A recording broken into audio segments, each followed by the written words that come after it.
Captain Jonas Red walked through Horizon Station as if the place belonged to him.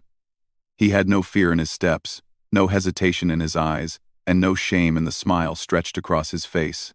Humans were used to being seen as unpredictable, loud, emotional, and sometimes too bold for their own good.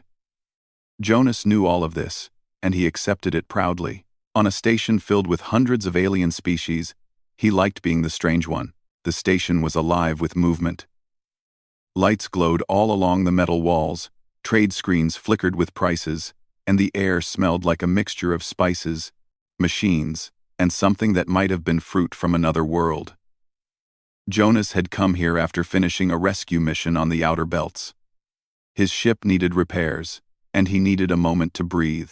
But the moment he entered the central market, something made him stop. A group of Viren soldiers marched in perfect formation, dressed in silver armor polished so clean it almost reflected faces.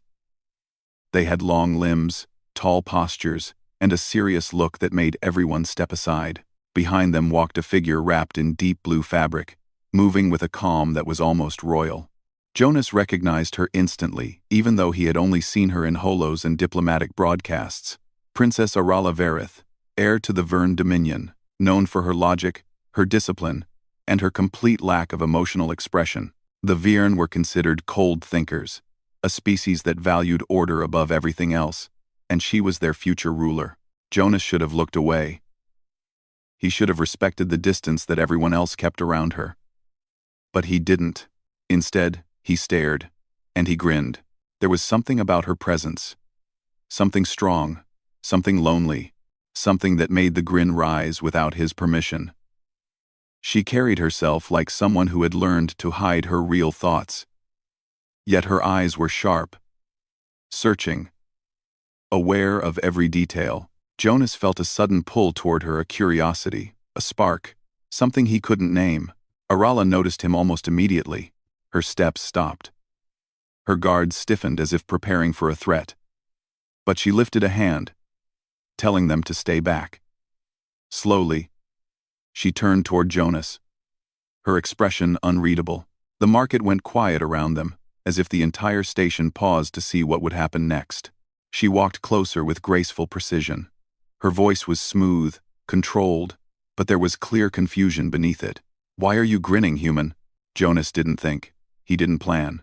The words simply came out, bold and shameless. "Because I want you to be my queen." The silence after that sentence felt heavy enough to break metal. Her guards reacted instantly. 2 of them stepped forward, hands ready to restrain him. The other bystanders backed away as if expecting violence. Humans did not speak like that to Verne royalty. To them, it sounded insane. But Princess Arala raised her hand again, stopping her guards. She stared at Jonas as if trying to analyze something impossible.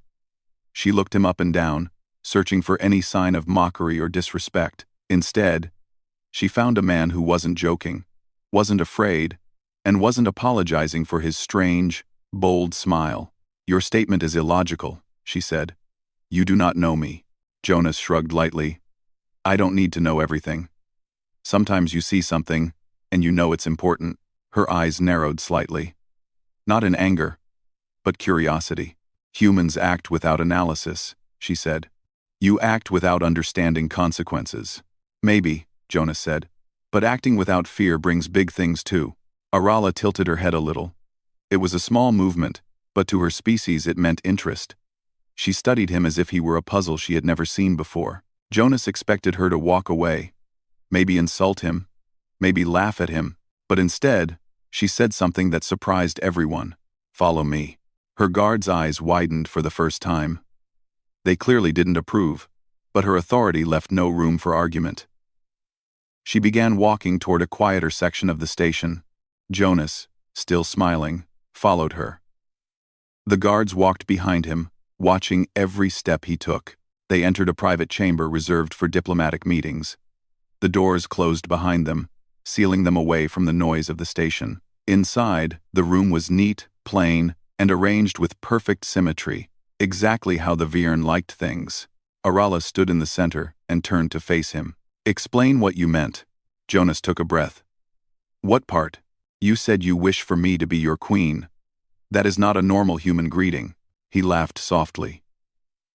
No. That's true. Then why say it? She asked. Jonas placed his hands casually in his jacket pockets. Because you looked like someone who carries the world on their shoulders. Someone who isn't allowed to relax. And I wanted to say something honest. Something real. Honest? She repeated. Yeah, when I saw you, something in my chest told me you matter. I don't mean because you're royalty. I mean you, yourself, the way you stand, the way you look around, the way you seem alone even with guards around you.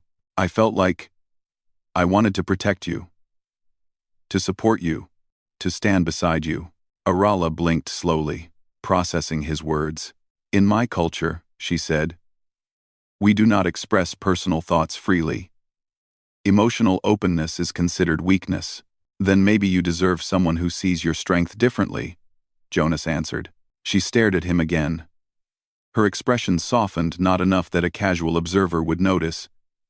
But Jonas caught it. A tiny shift. A crack in the wall around her emotions. You humans, she said. You make decisions based on heart, not analysis. It works for us, Jonas replied. She moved closer, just a step, but enough to show she wasn't as distant as before. You speak boldly, she said, dangerously, almost foolishly. Maybe, Jonas said again, smiling. But you stopped your guards. So something about my words didn't feel like a threat. Arala didn't deny it. Instead, she asked, what do you want from this conversation? Just a chance to know you, Jonas said. No throne, no power, just you. Her eyes flickered. Jonas could not tell if it was surprise, confusion, or something else. Maybe all of them. I have never met a human like you, she whispered. Most humans aren't like me, Jonas admitted proudly. A small breath escaped her, almost like a laugh but far quieter. For her species, it was a sign that he had already broken through barriers no one else had even tried to touch. There is a limit to how much time I can spend here, Arala said, regaining her serious tone. But your words, they require further examination. Does that mean you want to talk again? Jonas asked. Her eyes studied him for a long moment before she answered, meet me tomorrow. Same chamber. Jonas nodded once. I'll be here. She looked at him one more time, and for the first time since he had seen her, she didn't look like a distant royal figure. She looked like someone curious, someone slightly unsure, someone who felt something new and didn't know how to handle it. Her guards escorted her out. Jonas waited until the door closed, then let out the breath he had been holding. He wasn't sure what he had started, but he knew something had changed. Something big. The princess of a powerful empire had asked a strange human man to meet her again. That alone felt like a small miracle. Outside, a few onlookers stared at Jonas with disbelief. Some shook their heads, thinking he was insane. Others whispered, impressed that he had survived. Jonas didn't care. He walked through the station with a calm confidence, feeling something new forming inside him. Something like hope, something like excitement. Something like the beginning of a story he never expected to be part of. And somewhere on the station, Princess Arala walked in silence, her guards keeping their distance. She did not speak on the way back to her quarters. She didn't need to. Her thoughts were loud inside her mind. A human had looked at her not with fear, not with respect, not with duty, but with warmth. It was confusing, it was interesting, and it made her want to see him again. The universe was vast, full of species and rules and traditions. But sometimes, something rare happened. Something unexpected. Something that didn't follow logic. A single grin had changed the path of two lives. Tomorrow, the real story would begin. He stood outside the private chamber on Horizon Station, trying not to look too excited. Even though his heart had been beating fast since he woke up, he hadn't stopped thinking about Princess Arala since their strange, bold conversation the previous day. A human asking a Viren princess to be his queen. It sounded insane even to him now, but she had asked him to meet again, which meant something about his words had stayed in her mind. He didn't know if she would show up. Maybe she had changed her mind. Maybe her advisors convinced her that talking to a human again was a terrible idea. Maybe she had duties to attend to. Jonas tried to stay calm, but waiting in silence made every second feel slow. Then, the door opened. Arala walked in with the same elegant posture as before. But this time, something felt different. Jonas noticed it immediately. Her expression was still calm and serious, yet her eyes were softer, almost curious. She dismissed her guards and stepped forward until she stood only a few feet away from him. "You came early," she said quietly. "I didn't want to be late," Jonas replied with a small smile. She studied him for a moment, trying to understand his mood. "Humans express eagerness openly," she said. "Your face shows that you are pleased to see me." Jonas nodded. "I am." Arala looked away for a second, as if she wasn't used to hearing such direct honesty. When she turned back, she waved her hand slightly. The room lights softened, giving the chamber a calmer, warmer feel. "I have questions," she said. "I'll answer them," Jonas replied without hesitation. "Why do humans speak emotionally?" she asked. "You do not fear saying things that expose your thoughts. You do not hide them." Jonas took a slow breath. "Because feelings matter to us. They guide us, even when logic fails. When something feels important, we often say it. We take risks with our words." Arala's eyes narrowed thoughtfully. "The Virn are not like this. We believe emotion creates chaos. We avoid it." "And does avoiding emotion make things easier?" Jonas asked. She paused. It was the first time she didn't answer immediately. "No," she finally admitted. "It keeps life controlled. But not easy." Jonas smiled gently. "Sometimes control can feel like a cage." Her gaze sharpened, as if his words struck a hidden part of her. She walked toward a table, sat down, and motioned for him to join her. When he sat, she leaned forward slightly. "Tell me about humans," she said. Jonas talked about Earth, its oceans, cities, storms, celebrations, and the strange, loud joy humans carried in their lives. He told her about music, about how humans wrote songs to express feelings they couldn't hide. He explained how humans cared for people, how they fought for family, how they laughed even after pain. Arala listened carefully, absorbing every detail. She didn't interrupt. She didn't act disappointed. Instead, her eyes showed true interest. "Your species values experience," she said eventually. "You live quickly. You change quickly." "We adapt," Jonas said proudly. "It makes you unpredictable." "Is that bad?" Jonas asked. Arala shook her head slowly. "Not bad.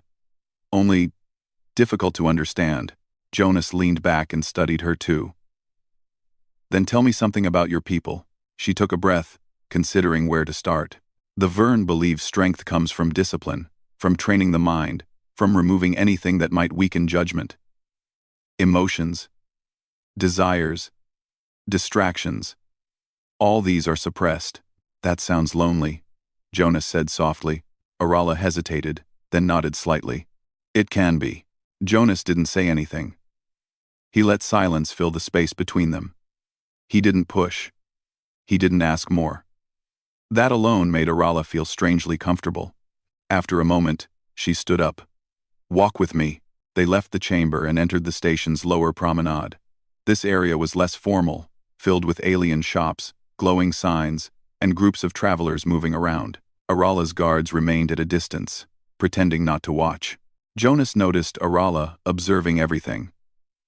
She looked at humans bargaining loudly, aliens laughing, vendors shouting about their products. She had walked through this place before, but this time she paid attention to things she had always ignored. A vendor called out to them, "Human, you want to try starfruit gel? Fresh from Denari 6. Jonas grinned. "Why not?" "Princess. Want to try it?" Arala blinked. "I do not eat unknown substances in public markets." "First time for everything," Jonas teased. She gave him a sharp look, but he could tell she wasn't truly annoyed. With a deep breath, she stepped forward and accepted a small sample from the vendor. She smelled it carefully before tasting it. Her eyes widened, just slightly. Jonas laughed. You like it? It is. Different, she admitted. Much sweeter than Viren food. That's how we live, Jonas said. A little sweetness at unexpected times. Arala didn't respond, but the corner of her mouth softened. They walked farther, listening to street musicians play soft melodies. Jonas noticed a moment where Arala paused, staring at the music player with quiet fascination. You like music? Jonas asked. I am not familiar with this style, she said. Vern music is rigid, structured. This is changing. It flows. It feels, Jonas added. Yes, she whispered. For a while, they simply walked, letting the sounds and sights of the market surround them. Jonas could see her slowly relaxing, something he wasn't sure she had ever done before. But their peaceful moment ended suddenly. A loud alarm echoed through the marketplace. Lights flashed red. People began running in all directions. Jonas grabbed Arala's arm instinctively. What's happening? He asked one of the fleeing merchants. Pirates, the merchant cried. Black Nebula pirates. They're boarding the station. Jonas cursed under his breath. We need to get you somewhere safe. Arala shook her head. My guards will. Before she could finish, an explosion shook the hallway. The ceiling lights flickered. Several armored pirates smashed through a side door. Weapons raised, and they weren't chasing random people. They were coming straight toward Arala. Jonas didn't think he acted. He pushed Arala behind a support pillar, shielding her with his body. The pirates shouted orders. Arala's guards rushed in, but the pirates had already thrown stun grenades that sent the guards falling. Jonas felt the blast wave hit him, but he didn't move away from Arala. He stayed in front of her, stubborn and determined. She grabbed his arm. You will be harmed. I'll heal. Now stay low. He pulled her deeper behind the pillar as laser shots hit the walls around them. Jonas spotted a dropped guard weapon on the floor and lunged for it. A pirate swung a metal baton toward him. But Jonas rolled, grabbed the weapon, and fired a controlled blast. The pirate stumbled back, surprised a human would fight back so fiercely. Arala watched with shock. Humans were known to be emotional, but she hadn't expected this level of bravery or recklessness. Jonas returned to her side, panting slightly. We need to move. Now, Arala nodded. Together they dashed through a maintenance door and down a narrow hallway. Jonas kept checking behind them. The pirates were following. This attack is intentional, Arala said breathlessly. They want to capture me. That's why we can't let them. They reached a service lift and entered quickly. Jonas hit the emergency override, sending them speeding down toward the secure lower decks. The lift lights flashed, and the doors shut before the pirates arrived. Arala stared at Jonas, her chest rising and falling with alarm. You protected me, even when you knew the danger. Of course I did, Jonas said. I told you I want to stand beside you. She looked at him with a strange expression, one she hadn't worn before. A mixture of confusion, admiration, and something softer. You humans, she whispered. You risk yourselves without fear. Jonas shrugged. I was afraid, but I still did it. The lift reached the bottom deck. Arala stepped out first, then turned to him. You have shown me something new today, she said quietly. Something I did not understand before. Jonas smiled. What's that? Why humans are valued allies, she said. Your courage is not logical, but it is powerful. Before Jonas could answer, her hand brushed his wrist lightly, almost accidentally, but both of them knew it wasn't an accident. For a Viren princess, that small touch meant more than any words. Their connection had grown, their bond had started, and neither of them knew how deeply it would change the future of the galaxy. Jonas and Arala stayed hidden in the lower decks of Horizon Station for several minutes, listening for footsteps, alarms, or any noise that might mean the pirates had followed them. But everything remained mostly silent, except for the distant echoes of station security fighting in the upper levels. Arala stood close to Jonas, her breathing steady but her eyes thoughtful. She was not panicked. Vern royalty was trained never to panic, but something inside her was unsettled.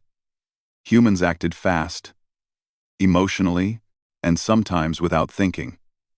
But Jonas had not hesitated to protect her. He had placed himself between her and danger, choosing her safety over his own life. She had never seen loyalty expressed like that.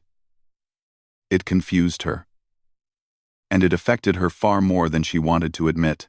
"We need to move," Jonas whispered, breaking the silence. Arala nodded. "The pirates will continue searching for me. They will not stop until they capture me." "Why you?" Jonas asked. "Out of everyone on this station, why would they risk a full attack to take you?" Arala looked downward for a moment. "Because I am the heir to the Verne Dominion. My value to them is political.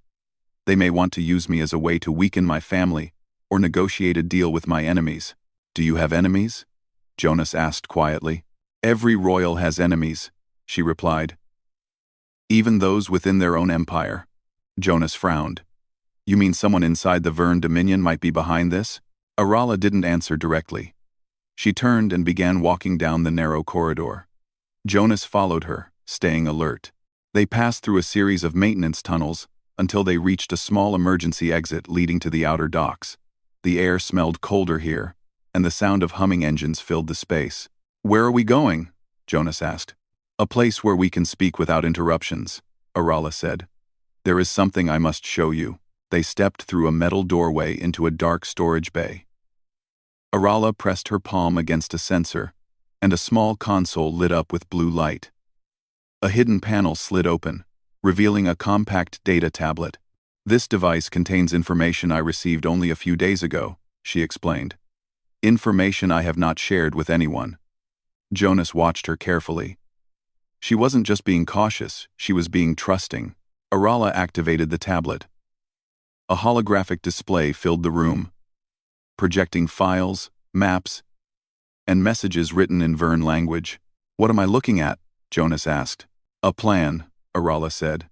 "A plan created by a rebel faction within my empire. They seek to remove my family from power." Jonas felt his chest tighten. "And they want to kidnap you?" "No," Arala said softly. "They want to kill me." Jonas clenched his fists. "Then the pirates. They are hired," she said, "used as tools to carry out the mission. And if the pirates succeed, the rebels will blame humans for the attack. They want my death to start a war between Earth and the Verne Dominion." Jonas stared at her in shock. "A war? Why?" "Because war creates chaos," Arala said. "Chaos allows them to take control." Jonas stepped closer, lowering his voice. "Why tell me this? Why trust me?" Arala looked straight into his eyes, her expression serious, but vulnerable in a way he hadn't seen before. "Because you saved my life," she said. "Because you acted with instinct, not with politics. And because I believe you will not betray me." Jonas felt warmth in his chest. "Arala, whatever happens, I'm with you." She lowered the device and turned off the hologram. "We cannot stay on this station. If the rebels know I have this information, they will continue hunting me." Rebels. Not. Then we leave," Jonas said without hesitation. Arala blinked. "Leave? Where would we go?" "Anywhere away from the rebels," Jonas said. "A hidden place, somewhere safe." She hesitated. "I cannot hide forever. I have duties." "Not forever," Jonas said. "Just until we figure out how to stop them." Arala looked away, thinking. She had always been taught to face her problems directly, to never run. But today, after seeing how easily her guards fell and how fast the pirates found her, she understood that staying here was not bravery. It was suicide. She finally nodded. "Very well. We leave Horizon Station." Jonas smiled. "Good. I know someone who can help us." They made their way through quiet corridors until they reached a private docking bay Jonas had used before. Inside sat a small, sleek human shuttle, not large, not fancy, but fast enough to escape trouble. Arala examined it with a raised eyebrow. "This vessel looks old." "Old. Yes," Jonas said. "But reliable. Kind of like me." Arala almost smiled. She didn't quite manage it. but her eyes softened again. Jonas opened the hatch. "After you, Princess." Arala stepped inside, moving gracefully even in the cramped interior. Jonas followed and began powering up the engines. The shuttle hummed with life, its lights flickering on. As Jonas prepared for launch, Arala sat beside him and watched his movements carefully. "You navigate without hesitation," she said. "Years of practice," Jonas replied. "I've been flying since I was 17. 17? Arala repeated, surprised. "That is very young. Humans start early," Jonas said with a grin. "We like to explore." Arala looked through the glass window as the docking bay doors slowly opened, revealing the dark stars outside. "Exploration," she whispered. "We do not explore freely. Everything in my life has been decided for me. My training, my future, my role." Jonas glanced at her. "Maybe it's time you choose something for yourself." She turned to him. "And you believe I can do that?" "I know you can," Jonas said. Her gaze lingered on him for a long moment. Then she looked away, breathing steadily. The shuttle lifted from the dock and shot into space. Horizon Station slowly grew smaller behind them. For a moment, everything was quiet and peaceful, but peace never lasted long. Warning lights flashed across the control panel. "Multiple ships approaching," Jonas said sharply. Arala leaned forward. "Pirates?" "No," Jonas said. "These ships are too advanced. Not pirate models." Arala's face tightened. "Dominion rebels." 3 sleek Vierne vessels closed in fast, cutting off their escape route. Jonas tightened his grip on the controls and pushed the engines harder. "Hold on," he said. The shuttle jerked left, barely dodging a blast from one of the rebel ships. Arala held onto her seat, but her eyes stayed focused. "They will not stop," she said. "They want me dead." "Then they're going to be disappointed today," Jonas muttered. He executed a sharp dive toward a cluster of asteroids nearby. The rebel ships followed, firing shot after shot. The shuttle shook violently with every close hit. Jonas gritted his teeth, maneuvering through the rocks with impossible skill. Arala stared at him with surprise and admiration. Human reflexes were unpredictable, even wild, but Jonas made it look like an art. One rebel ship got too close to an asteroid and collided, exploding into bright fire. Jonas used the moment to twist sharply upward, breaking the formation. "We lost one," Jonas said. "2 more left. They will not retreat," Arala warned. "Neither will I," Jonas replied. He sped toward a narrow gap between 2 massive asteroids. The rebels fired rapidly, but the rocks blocked their shots. Jonas aimed the shuttle toward a small moon ahead. "We'll hide there," he said. Arala nodded. "The rebels will follow us." "They won't find us," Jonas said confidently. After a tense few minutes, the shuttle descended through thick clouds and landed in a quiet valley on the moon's surface. The engines shut off. Silence filled the cabin. For the first time in hours, both of them breathed freely. Arala turned to Jonas. "You saved me again." Jonas shrugged lightly. "I told you I'll stand beside you." Arala stared at him with a softness that was impossible for her species in normal conditions. Something inside her had changed. Something had opened. "Jonas," she said quietly. "When you grinned at me on Horizon Station, I believed you were foolish." "I probably am," Jonas answered playfully. "But now," she continued, "I understand why humans are seen as different. You fight with your heart. You move with emotion. You risk yourself without thinking of your own life. That's not always a good thing," Jonas said. Arala shook her head. "Today, it saved mine." She leaned closer, her voice softer than he had ever heard it. "When this is over," she whispered, "I will not forget what you have done. I will not forget you." Jonas felt warmth fill his chest. Their journey wasn't over. The rebels still hunted them. A war could still start. But for now, on this quiet moon, they had a moment of peace. And in that moment, something deep and powerful grew between them, something that would change both of their destinies. The human ship moved through the silent darkness, carrying Kael and Saris away from the battlefield that had changed both of their lives. Kael stood near the glass window, watching the glowing blue tail of the engines reflect on Ceres's silver armor as she checked her communicator. She was calm, but he could sense she had many thoughts buried behind her quiet expression. The war was finally slowing down, but peace was not something that arrived suddenly. It needed decisions, trust, and courage. Both of them knew that the coming hours could shape the future of two civilizations. Kale tried to smile at her, but it looked a little tired after everything that had happened. Ceres noticed immediately and walked toward him. Even without speaking, she had a strong presence. She had always moved with pride and discipline, but now there was something softer in her steps. He wondered if she even realized it. "You should rest, human," she said. "Your wounds are not fully healed." "I will rest later," Kale replied. "Right now, I want to know what the council said." Ceres's eyes lowered for a moment, something she almost never did. "They want me to return to the capital. They want to question me for disobeying direct orders, and for protecting you." Kale already expected this, but hearing it from her directly felt heavier. "Will they punish you?" Ceres glanced out into the stars. "Maybe. Or maybe they will listen.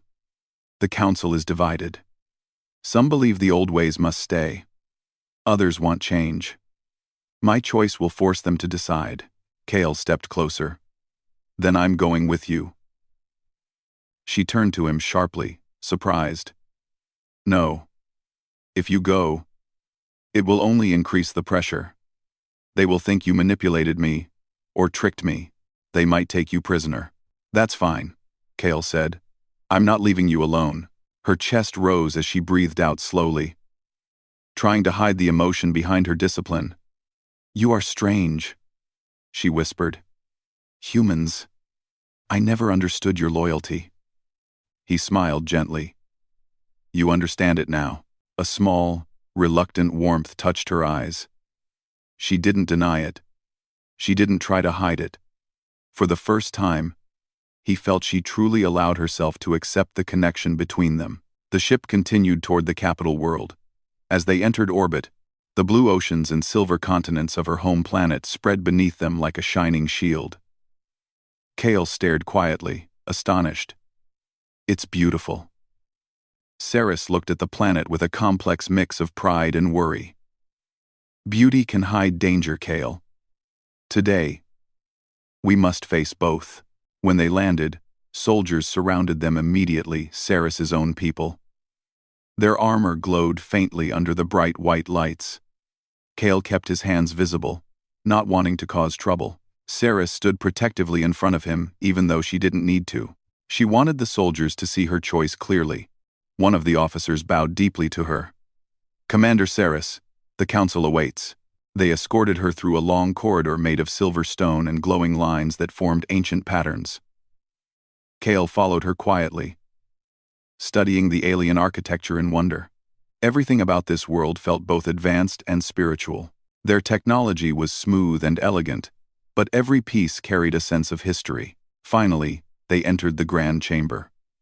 12 council members sat around a circular platform, each wearing robes marked with symbols of power. The air inside the chamber was heavy, as if the walls carried centuries of judgment. Ceres stood tall in the center. Kale stood slightly behind her, refusing to step away even when some council members frowned at him. The head counselor spoke first. "Commander Ceres, you disobeyed direct military command. You protected an enemy soldier. And you formed an unauthorized alliance with a species we barely understand." Ceres answered without fear. "I protected someone who saved innocent lives. I chose the option that prevented destruction. I made a choice based on truth, not fear." Another counselor leaned forward. "You let your emotions guide you." "No," Ceres said firmly. "I let reason guide me. It was you who acted out of fear. Fear of humans. Fear of change. Fear of losing control." A low murmur spread across the chamber. Kale watched quietly, amazed at how fearless she stood even when facing the highest authority of her civilization. She was a warrior, but she was more than that. She was becoming a symbol. The head counselor shifted his attention to Kale. "Human, speak. Why did you fight beside her?" Kale took a slow breath. Because she was right. And because when I looked at her, I saw someone who deserved a future, not a battlefield. Humans fight for many reasons. But the strongest reason is always hope. Another council member asked, "And what do you hope for now?" Kale glanced at Saris before answering. "A future where humans and her people don't have to fear each other. A future where we stand side by side." The chamber fell silent for a moment. Saris's fingers curled slightly at her side. She didn't show emotion openly, but he knew his words had reached her. One of the older counselors tapped his staff. "Your bond with this human is unusual. It challenges our traditions," Saris replied. "Traditions survive by adapting. Stagnation destroys them faster than change ever could." The council whispered among themselves. Finally, the head counselor stood. "Commander Saris, the council must vote." They raised their staffs one by one. It was impossible to guess the result. Kale felt his heart beat faster. Saris didn't move. She didn't even blink. After long moments, the head counselor turned toward them. "The council has decided. Commander Saris, your actions were bold, but they prevented greater conflict. We will not punish you. Instead, we name you Speaker of the New Alliance. You will guide our relationship with humanity." Kale felt relief wash over him like warm light. Saris closed her eyes briefly, letting the tension finally ease. When she opened them, they shined brighter than Kale had ever seen. The head counselor continued. "As for the human Kale, you will remain under Saris's protection. Your presence will be recognized as a symbol of unity." Kale bowed his head respectfully. "Thank you." After the meeting, Saris walked with Kale through the quiet hallways. For the first time since landing, she allowed herself to relax. "The council did not fully understand my choices," she said. "But they respected them." "They respected you," Kale corrected gently. "Because you earned it." She stopped walking and turned toward him. The soft blue lights reflected in her eyes. "Kale, when this began, I did not think one human could change so much." He smiled softly. "Sometimes it takes only one." She looked at him for a long moment. "Earlier, you said something strange. You said you wanted me to be your queen." Kale blinked, surprised she brought it up now, of all times. Yes, I did say that." Sarah stepped closer, standing just a little too close, her voice low and serious. "In my culture, that word carries great meaning. It is not used lightly." "I didn't use it lightly," Kale said. "I meant it." Her expression softened in a way he had never seen before. It was not the calm of a warrior or the focus of a commander. It was something deeper, something very human in its warmth. "Then one day," she whispered, "maybe I will let you keep that promise." Kale felt his chest tighten, but in a good way. "I'll wait, no matter how long it takes." She lifted her hand and touched his shoulder. Not with the sharp, controlled touch of a soldier, but with gentle care. Her voice was calm, steady, but full of something new. "Do not wait alone. We walk forward together." Outside the window, the sky of her homeworld glowed with twin moons and shimmering towers. The future was uncertain, full of challenge, distrust, and responsibility, but neither of them backed away from it. They had crossed battlefields, faced armies, and fought against fear itself. Now, they would stand side by side, not as enemies, not as strangers, but as partners. Humanity had always been known for its boldness and stubborn hope, and Saris's people had always been known for discipline and honor. Together, they would shape a chapter in history that neither species had ever imagined. Kale looked at the stars one last time before turning to Saris. "Whatever comes next," he said, "we face it together." Saris nodded. Together. And with that, their journey toward a new era truly began.